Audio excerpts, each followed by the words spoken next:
15 வருஷத்தோட பயணத்தோட ஒரு அழகான ஒரு நிறைவு நாள், ரொம்ப அழகான ஒரு மாலை பொழுது எல்லாத்தினாலையும் நம்மளுக்கு நடந்திருக்கு. கல்விங்கிறது வெறும் அறிவு மட்டும் கிடையாது. அது ஒரு செயலா பார்க்கிறேன், அன்பு நிறைந்த ஒரு செயலா பார்க்கிறேன். தகுதியான முதல் தலைமுறையைச் சேர்ந்த மாணவர்கள் கல்லூரிக்கு போய் பட்டப்படிப்பு படிக்கணும் அப்படிங்கறக்காக நிறைய கல்லூரிகள், நிறைய நன்கொடையாளர்கள், நிறைய நிறுவனங்கள், நிறைய தன்னார்வலர்கள், அத்தனை மென்டர்ஸ், அத்தனை தன்னார்வலர்கள் நம்மளுக்கு அவங்களோட நேரத்தை கொடுத்துருக்காங்க, அவங்க நம்பிக்கையை கொடுத்துருக்காங்க, அவங்க பொருளை கொடுத்துருக்காங்க, அவங்களோட அர்ப்பணிப்பை கொடுத்துருக்காங்க. ஏன் மாதம் 300 ரூபா அப்படின்னு உங்களை முன்ன பின்ன தெரியாதவங்க உங்க மேல நம்பிக்கை வச்சு மாசம் மாசம் அந்த 300 ரூபா கொடுத்து நீங்க எப்பயாவது படிச்சிடணும் அப்படின்னு உங்க மேல நம்பிக்கை வச்சிருந்தாங்க. அந்த நம்பிக்கையெல்லாம் நீங்க ரொம்ப ரொம்ப அழகா நிறைவேற்றிருக்கீங்க. அது நான் ஏன் ரொம்ப சந்தோஷப்படுறேன்னா, நீங்க வெறும் ஒரு காலேஜுக்கு போய் நல்ல மார்க் வாங்கி ஒரு நல்ல வேலைக்கு போய் நல்ல சம்பளம் வாங்கி உங்க குடும்பத்தை மட்டும் ரொம்ப நல்லபடியா பார்த்துட்டு உங்களால கண்டிப்பா உங்க குடும்பத்துல இது வரைக்கும் பார்க்காத ஒரு வளர்ச்சியை நீங்க கொடுத்துருக்கீங்க. அது ரொம்ப ரொம்ப சந்தோஷம். ஆனா அது ஒரு பெருமையை கொடுத்துருக்குமா அப்படின்னா அது தெரியல. ஆனா நீங்க கமல் சார் அவர்கள் சொன்ன மாதிரி 20-22 வயசுலயே மற்ற மாணவர்களை படிக்கணும் அப்படிங்கிற ஆர்வத்துக்காக, உங்களை மாதிரியே கஷ்டப்படுற மாணவர்கள் மறுபடியும் படிக்கணும் அப்படிங்கிறதுக்காக மறுபடியும் அகரம்ல நீங்க வாலண்டியர்ஸா சேர்ந்திருக்கீங்க.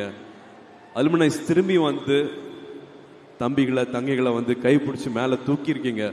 கார்த்தி சொன்ன மாதிரி இன்னும் நிறைய மாணவர்கள் மாணவிகளுக்கு இந்த உதவி தேவைப்படுது. அவங்க இன்னும் இருட்டில் இருக்காங்க, இன்னும் இதே மாதிரி வெளிச்சத்துக்கு கொண்டுட்டு வர வேண்டியது இருக்கு. இதே மாதிரி இந்த விளக்கு திரும்பி எல்லாருக்கும் பகிர வேண்டிய நேரம் இன்னும் இருக்கு. நான் அகரம் ஆரம்பிக்கும் போது 2006 கேட்ட கேள்விதான், இப்பவும் முதல் தலைமுறை மாணவர்கள் இருக்காங்களா, கல்லூரிக்கு போகாத பட்டப்படிப்பு படிக்காதவங்க இன்னும் ஒரு குடும்பத்தில் இருக்காங்களா அப்படின்னு தெரியாம கேட்ட கேள்விதான் அகரம் ஆரம்பிக்கிறதுக்கான காரணமா இருந்துச்சு. இப்போ 2025 பேசிட்டு இருக்கோம். 2026 இதே மாதிரி முதல் தலைமுறை மாணவர்கள் இருப்பாங்க. ஒரு தங்கைக்கு எல்லா ஆர்வமும் இருக்கும், ஆனா ஒரு காலேஜ் அப்ளிகேஷன் வாங்குற கூட காசு இருக்காது. அப்பா அம்மா கூட வேலைக்கு நீ வர வேண்டாம் படின்னு சொல்லுவாங்க, ஆனா பணம் மட்டுமே அவங்களுக்கு ஒரு தடையா இருக்கும். அப்படிப்பட்டவங்களுக்கு மறுபடியும் இது ஒரு அப்பீலா வைக்கிறேன். அகரம் இருக்கவங்க நிச்சயமாக மறுபடியும் அவங்க உறுதிமொழியில சொன்ன மாதிரி ஒருத்தரையாவது படிக்க வைப்பாங்க. இத லைவா பார்த்துட்டு இருக்கவங்க மற்றவங்க உரிமையோட கேட்கிறேன், ரொம்ப உரிமையோட கேட்கிறேன், மாதம் 300லயாவது உங்களோட பங்கு இருக்கணும் அப்படின்ட்டு நான் தாழ்மையா கேட்டுக்கிறேன். அது சரியான மாணவரை போய் சேரும், சரியான மாணவியை போய் சேரும், அவங்களோட வாழ்க்கையும் இந்த மாதிரி மாறும். ஸோ கண்டிப்பாக இது வரைக்கும் அகரம் பத்தி தெரியாதவங்களோ இல்லாட்டி அகரம்ல எப்படி பண்ணலாம்னு நினைக்கிறவங்களோ மாதம் 300 அப்படிங்கிற ஒரு நாளைக்கு 10 ரூபா, ஒரு மாசத்துல 10 ரூபா கொடுத்தீங்கன்னா அது 300 ரூபா மாறும். அது ஒரு மாணவி ஒரு மாணவன் அவங்களோட குடும்ப சூழலை இது வரைக்கும் இல்லாத அளவுக்கு அவங்கள வேற ஒரு வளர்ச்சியை கொடுக்கறதுக்கான வாய்ப்பு உங்க மூலமா அது நடக்கிறதுக்கு வாய்ப்பு இருக்கு. அப்படி இல்லையா உங்களோட நேரத்தை கொடுங்க. இன்னும் விமன் வாலண்டியர்ஸ் எங்களுக்கு நிறைய வேணும். we really need நிறைய பெண்கள் வாலண்டியர்ஸா வந்தீங்கன்னா ரொம்ப சந்தோஷப்படுவோம். அவங்களோட மாற்றம் அவ்வளோ கண் கூட பார்த்துருக்கோம். we really need lot of women volunteers, mentors அகரம்க்கு.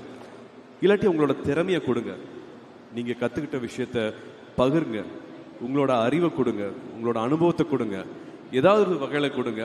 இது எதுவுமே பண்ண முடியலையா, எங்க இருந்தாலும் அகரத்துக்கு உங்களோட அன்பும் ஆசீர்வாதமும் என்னைக்குமே தேவை. கல்விங்கிறது மிக மிக சக்தி வாய்ந்த ஆயுதம். அகரம்ல என்னையும் சேர்த்துக்கிட்டதுக்கு ரொம்ப ரொம்ப நன்றி. இந்த குடும்பத்துல நான் ஒருத்தனா இருக்கிறதுல ரொம்ப ரொம்ப சந்தோஷப்படுறேன், ரொம்ப பெருமைப்படுறேன். கல்வியே கல்வியே ரொம்ப நன்றி. பத்திரமா வீட்டுக்கு போங்க. இது வாலண்டியர்ஸ் எல்லாரும் சேர்ந்து பண்ண ஒரு ப்ரோக்ராம். எல்லாருக்கும் ஷட்டில் பஸ் ஆர்கனைஸ் பண்ணியிருக்கு. சீக்கிரமா இருட்டிரும். ஸோ பொறுமையாக மற்றவங்களுக்கு இடைஞ்சல் இல்லாம, குறிப்பா பெண்களுக்கு குழந்தைகளுக்கு இடைஞ்சல் இல்லாம அழகா நம்ம வெளியில போயிட்டு பஸ்ல ஏறுவோம், பாதுகாப்பா திரும்பி வீட்டுக்கு போவோம். மனம் போல் வாழ்க்கை, நினைச்சது எல்லாமே நடக்கும். ஓகேயா? ரொம்ப ரொம்ப சந்தோஷம் உங்களை பார்த்ததுரா, ரொம்ப சந்தோஷம். had lot of moments. எனக்கு பேச முடியல, கண் கலங்குச்சு, அதெல்லாத்தையும் அடக்கிட்டு நான் இங்க வந்து பேசிட்டு இருக்கேன். அவ்வளோ சந்தோஷமா இருக்கு. Salute, hats of.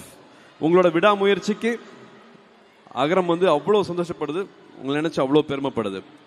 ரொம்ப ரொம்ப நன்றி. Thank you sir, thank you so much, thank you for being with us. DD, thank you. உங்களை 6 hours நிக்க வச்சுட்டேன் அதுக்காக.